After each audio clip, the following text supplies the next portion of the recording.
child had a pandas flare. So sure, there's a lot going on in the brain when you're having that inflammation. All right, so here's an updated list from Dr. Trifiletti of PANS triggers. Again, we're getting an inflammatory response that attacks the brain, causing our symptoms, all right? They include strep. They include pneumococcal infections like strep pneumonia. They include mycoplasma pneumonia. They include tick-borne illnesses like Lyme disease, Bartonellian, Ehrlichia, Neoplasma, Babesia. They include hand, foot, and mouth disease, which is Coxsackie, herpes 6, Epstein-Barr virus, cytomegalovirus, parvovirus, all those other things you hear like the Zika and stuff. Dr. Trifiletti put on here vaccines, H1N1, MMR, PCV, meningococcal, DTaP, and then allergies if they're severe. All of these things he put on here because they're triggers for PANS. They're triggers for inflammation, they're triggers for autoimmune. Okay? And rule of thumb, which again I agree, if it can give you a fever, it can trigger PANS. Then he said it again. He's like, I love this, I'm going to say it twice. All right, now, this was actually really, I personally found this really intriguing as we're reviewing Dr. Trifiletti's slides. We're going to get into what he believes is the biological underpinning of how this happens. Okay, how does the infection and the inflammation and immune response create these symptoms? Okay, how do we get one to the other? So, Dr. Trifiletti is going to be talking a lot about histamine. Now, we all know histamine. Okay, histamine is allergies, right? Hey, I'm allergic to cats. All right, get me near a cat. I get the watery eyes. I got the runny nose. I gotta hate cats. Okay, so we know that. We know histamine's involved. We take antihistamines, and that helps with our allergies. What's interesting about histamine is histamine is actually a neurotransmitter. It's actually a brain chemical, and it does multiple things. Okay. We know allergies. You know the whole allergy thing, that's histamine, great, okay?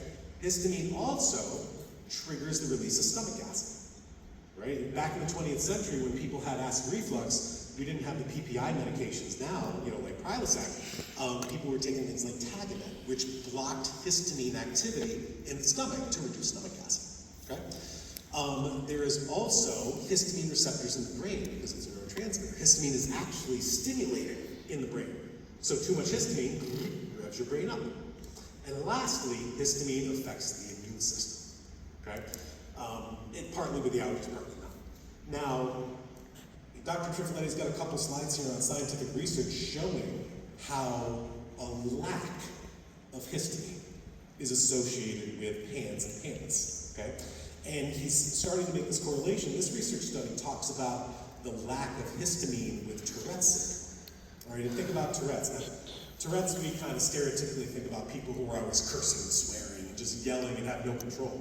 What Tourette's is more is this involuntary physical movement.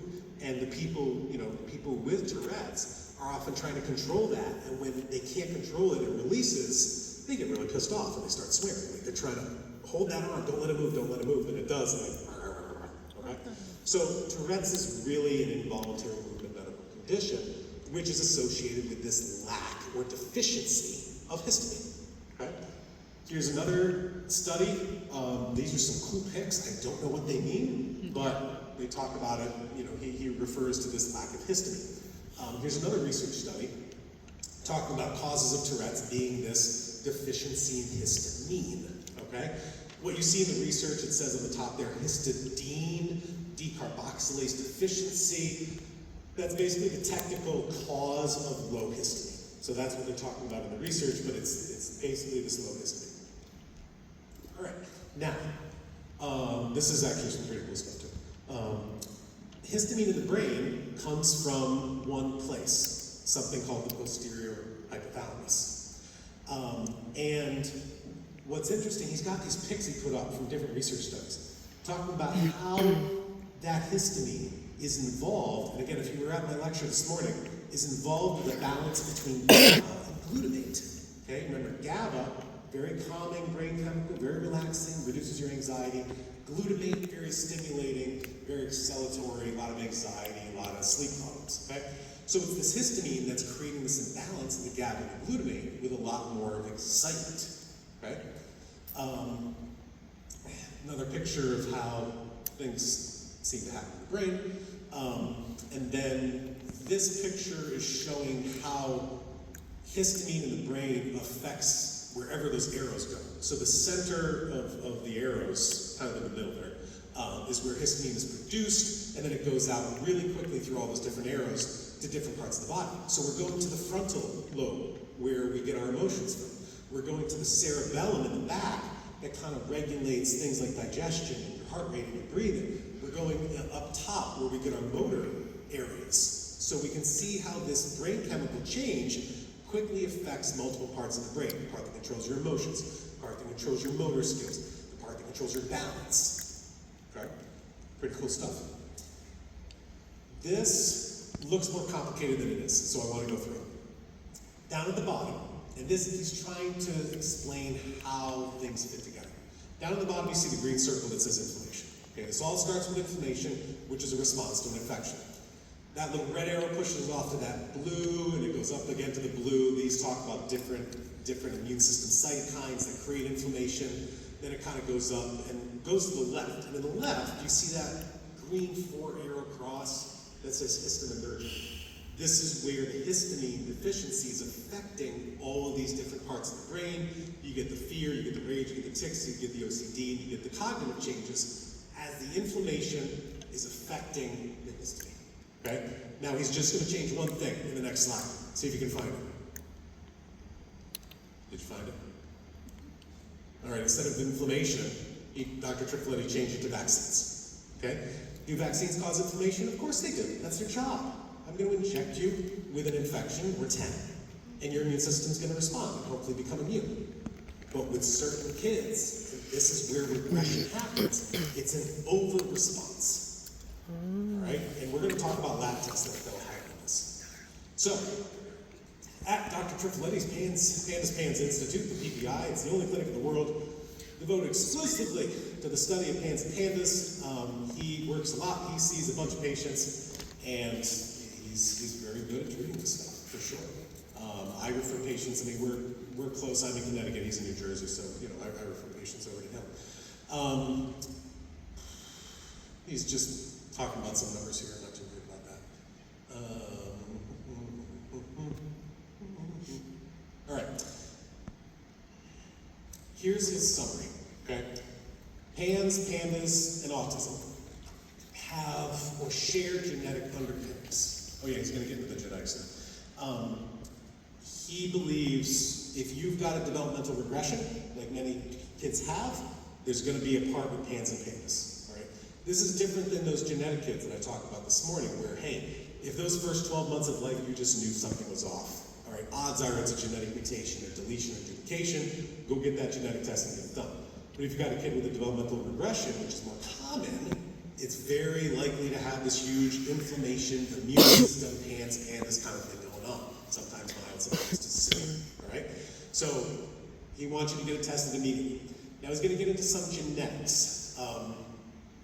And the genetics basically talk about not frank genetic mutations that will cause this, but risk factors. So he's looking at genetic risk factors, and again, we talked about this a little bit ago, where certain people are predisposed to cancer, certain people are predisposed to heart disease, some people are predisposed to autoimmune conditions and an abnormal immune response. And so he's kind of picking out which genes may do that. You know, frankly, I think that's pretty cool, but it's you know, hey, we're really here to look for the pans and pandas, and digging into the genetics is just more fun. So he talks about different genetic changes that are more, you know, more at risk or give you risk factors to get pans and pandas. Here's some examples of different genes that he looks at. And actually what's intriguing to me is if you look at the right side, most of these genes affect GABA. Again, we talk about GABA as that super calming brain. And so if you've got genes that help produce GABA and those genes aren't working, then you have lower levels of GABA and you're going to be more anxious and be more hyperactive.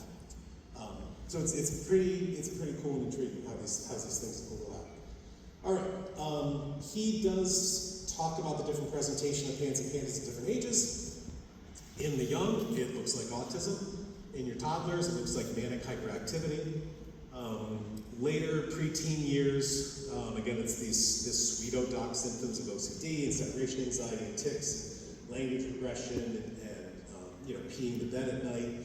And in fact, I think I just talked to somebody at the booth about that. And then you get into the teen years, and you get a lot of super OCD and tics. Okay? So Dr. Trifiletti sees that throughout the ages.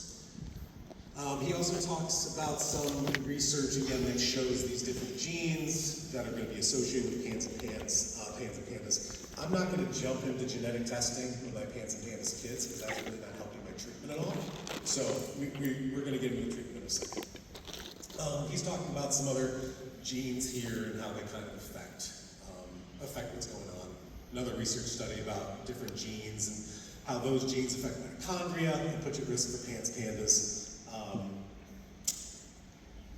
This is kind of neat as well. Again, this looks very confusing, and it is, but what it basically says is that part of pans and pandas is an inability to get rid of stuff we don't need, okay?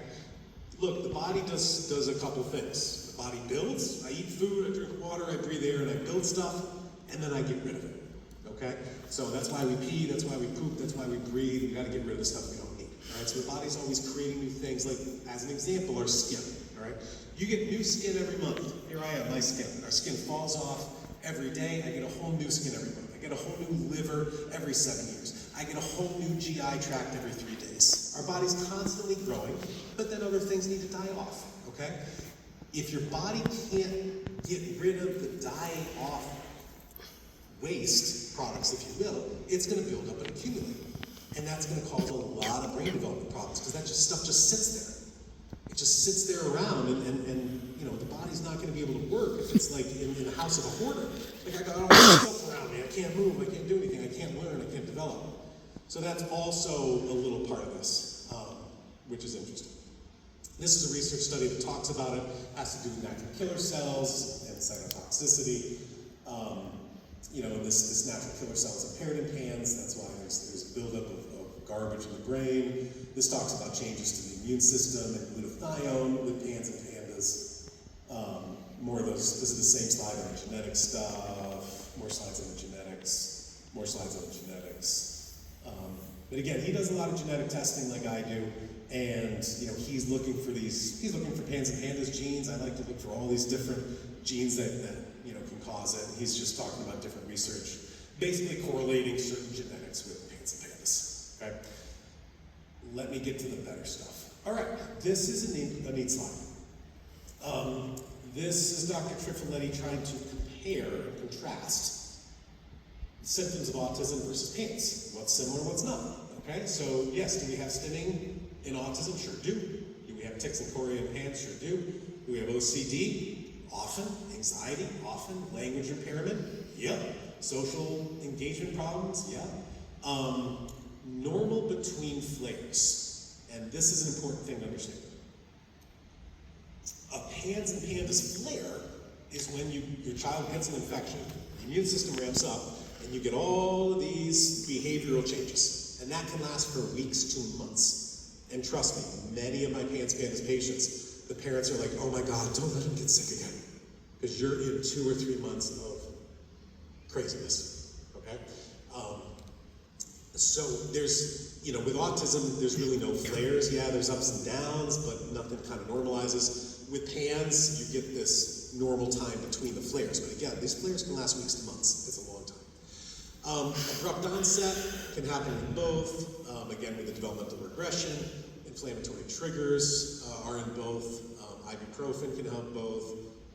Leucovorin, he's not sure with PANS.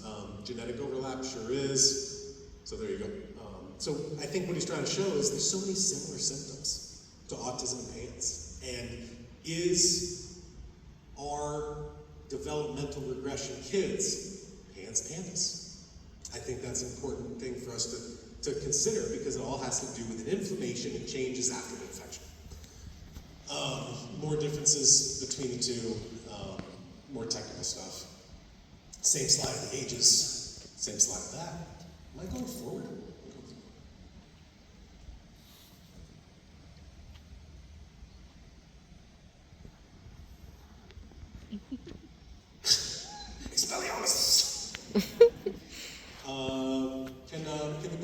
advanced slides? I'm either out of battery or something. That's the end, everybody. He doesn't have like a summary page? Oh well, that's the end. All right, so that's Dr. Trifiletti's talk about PANS and pandas. So let me kind of sum up and then add stuff that I think is very important. I think Dr. Trifiletti's done a great, slide presentation showing that PANS pandas is the term for an infection causing inflammation, causing an autoimmune attack on the brain, causing these symptoms of mental changes and sometimes motor movements. All right. What he didn't get into was what do we do? Where's this tangibility? What do I do? What can you do with your kids right now that can help? So let me get into that. I want to talk about testing and I want to talk about treatment. The testing for PANS and pandas is difficult because, remember, what are we looking for? We're looking for infection, we're looking for inflammation and autoimmune attacks, all right?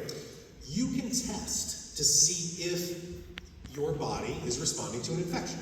Okay, these are blood tests called titers, and they're very, very common. And it's how we diagnose certain infectious conditions. If I want to know if you have Lyme disease, I'm going to test your immune system's response to Lyme disease. Because if your immune system is responding to Lyme, you must have come in contact with it, all right? So we do blood tests that analyze the immune system's response, these are called antibodies, to different infections. Now, if you've had an infection before, okay, like guess what? We've all probably had the flu, right? If I tested my blood for flu, it would say, yeah, you've had the flu. We've seen it, we know it, it's there, all right? I got those antibodies. But the question is, how can you tell, based on that blood test, if my infection is now or my infection was in the past? Because that elevated level can mean both. And it's really confusing medically to figure that out. To say, hey, is this happening right now? Is my strep infection right now, or is my strep infection last year, and we're still dealing with an overimmune response to it? That's the problem with this testing, is that we can test for this antibody immune system response to these infections, and you can test all these infections, but you're really looking for something that is hugely abnormal. If it's just a little abnormal, it actually means you're immune to things. Let me give you an example. I test many of my patients for their response to the MMR shot. All right, this is called titers. You can do it in any lab. You can do it with Quest, you can do it in a lab or your hospital, right? I look for my immune system's response. What I normally see, and I'm going to give you two examples, in the kids who developmentally regress at 12 months and the kids who, from the first 12 months, you knew something was wrong. Okay? When I do this testing, the immune system, now remember, MMR stands for measles, mumps, and rubella. The rubella response is typical. It's a normal, elevated immune response. You're immune to rubella. That's great. I don't want rubella, right? The mumps, usually pretty normal too. I've got an immune response. It seems where it should be, and I'm happy.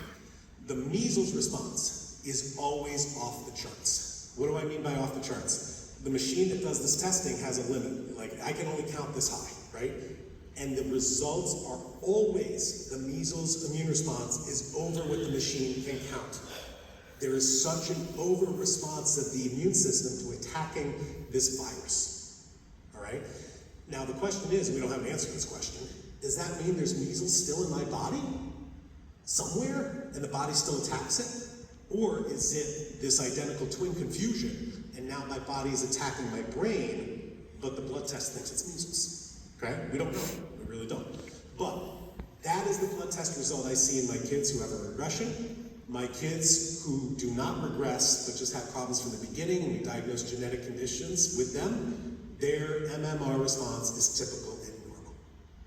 Okay? So I see this really, really clearly, to the point where I should publish a study. And then I disappear from the world and never see me again. That's true. No, they're watching us every day. AI. All right, so that's part of the testing. Part of the testing is looking at the immune system's response to these. Okay? There are also autoimmune panels that you can run. You can look for the immune system's attack on different part of the brain. Sometimes you find something, sometimes you don't. Okay? So that's your testing. And again, does the testing going to definitively tell you you've got PANS and pandas? No, not really. But it sure is intriguing to say, I think this infection is my trigger. Even though any other cold in the future can cause the problem. All right? So let's get into treatments. I believe there's 3 major treatments for PANS and pandas. Okay? Now going back to what causes PANS and pandas, infection, inflammation, autoimmune response, right? The infection may still be in your body. Okay, think of long COVID, where people just couldn't knock the COVID out of their body. I mean, I got lucky, I had COVID for 18 hours and I was done, right? My wife, she had COVID, she had long COVID for 3 months. She's like, I can't smell or taste anything. I'm like, that's great, I'll cook, hold on.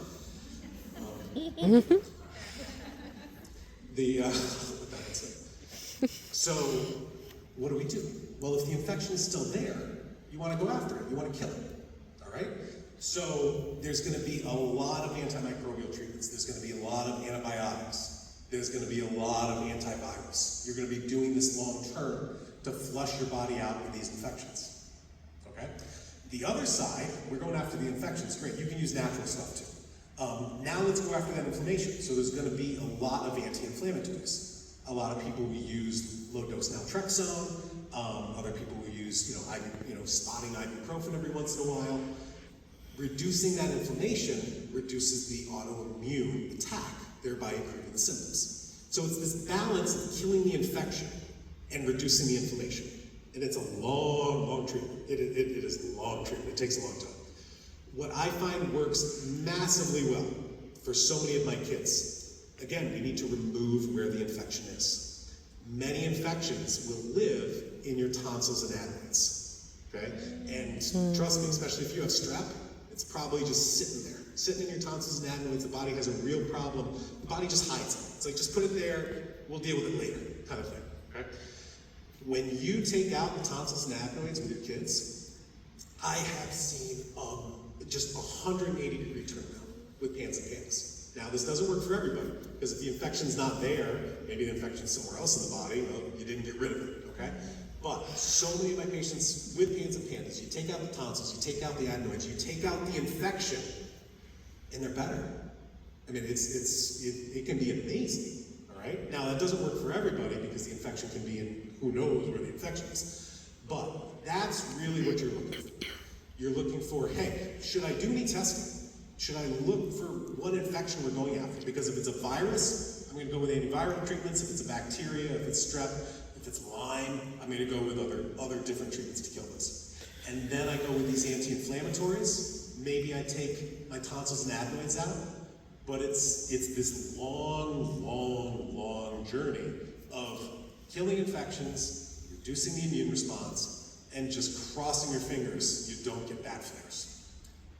And again, if you believe you've got a child with PANS and pandas, or you're sure and you know, make sure you're doing these things long term. Go see a PANS pandas doc, go see Dr. Trifiletti, go see whoever you think is gonna really help your child, but you're gonna get amazing results when you go after it, and what you're gonna see is the flares get better, the flares get better, the flares get better, the flares get better, and then all of a sudden we're good, okay? And that can take a long time. But it's definitely something for us to think about. And again, the major things I mentioned in the beginning, I want to mention again. What is your child's response after they get a cold? All right? Do their autism symptoms improve? Well, guess what? You've got an infection that's causing the autism, go kill it. Or do I have these massive behavioral issues for weeks to months? Then that's PANS and pandas. Or do I have just a typical immune response and I'm okay? Then there's probably not much of an inflammatory issue. So think back on that. If you hear anything that I said today is like, yeah, I think I'm worried about that, go see yourself a PANS pandas doc. There are ways out of this, and we're going to be able to help your kids. So thank you very much, and let's see if we have any time for Q&A.